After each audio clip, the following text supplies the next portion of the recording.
ایسی بیویاں جو خاوندوں کے ظلموں تلے زندگی بسر کرتی ہیں وہ بے بس اور بے اختیار ہوتی ہیں اور بڑی کرب کی حالت میں ان کی زندگیاں بسر ہوتی ہیں.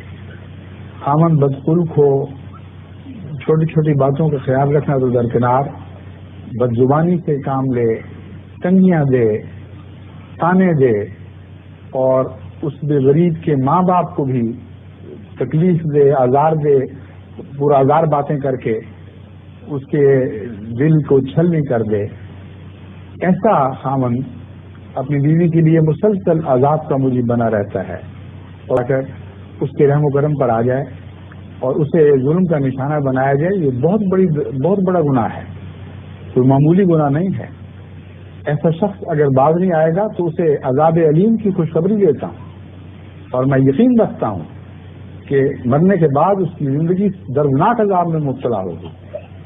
اس دنیا میں بھی اگر ہوش آ جائے تو ہوش آنے پر انسان کو بہت تکلیف پہنچتی ہے.